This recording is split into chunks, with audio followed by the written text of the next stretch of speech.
This is Kevin Alton. I'm here today with Brian McLaren. This is his new book, Naked Spirituality. It just came out Tuesday. It's also available on Kindle. We are talking specifically for our members of the Youth Worker Movement to address some of the content of his book as it might approach a youth worker or how a youth worker might approach it. Thanks for agreeing to do this, Brian. We appreciate your time. I'm really glad to be with you. We met briefly in Dallas, where you were the keynote speaker for PSYM, the Perkins School of Youth Ministry. I was wondering if you might give us a little reflection on the people you met there. What kind of, I know you do loads of events, so you meet loads of people, but you got to interact in a couple of different ways, one in a couple of large sessions and then with a certification class. And I was wondering if you might take a little bit about that. Well, first, I should say, I often tell people if I could live, more than one life, I think if I got another one, I think I would do it in youth ministry.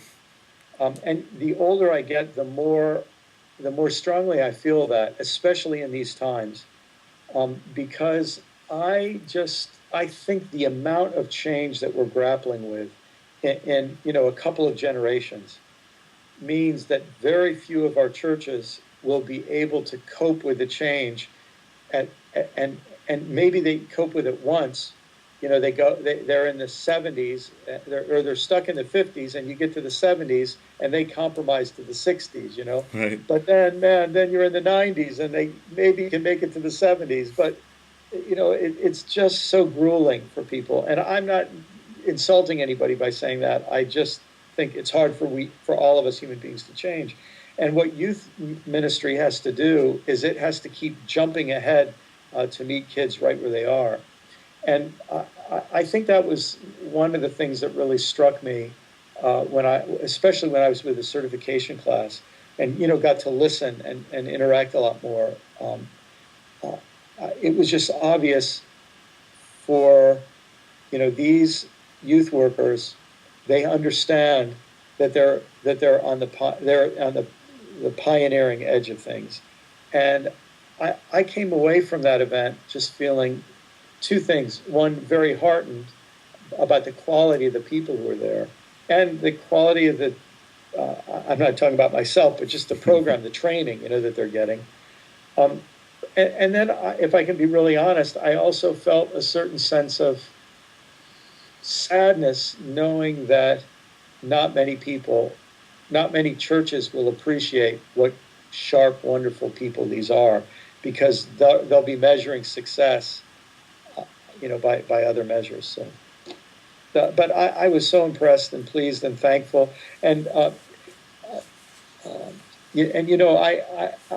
think that if the kind of youth pastors and workers that were gathered in that gathering, if you all can keep encouraging each other and can stay friends for the next 30 years, and sort of say, look, whatever happens, we're going to stay friends, and in some ways encourage one another, almost like an order, like the Franciscans or the Benedictines or something, to say youth ministry isn't just a job, it's like an order, it's like a way of seeing the faith. Whatever happens in this or that job, you all will have a great impact. That's, I think, a great advantage of the youth worker movement is that it's built on community. The idea is that we're all together and there's interaction, and that's online, that's in person, and shows up in different ways. But it really is a lifeline to the lone youth worker who's down the road somewhere weird and doesn't have a community of their own right in their actual community. I think it's one of the great things that it does. Boy, that's well said. All right, well, thank you for your time. The book is Naked Spirituality. It's an excellent read. It's great for youth workers to work through their own seasons of faith and help youth do the same thing. Brian, thank you for your time today. Thank you very much.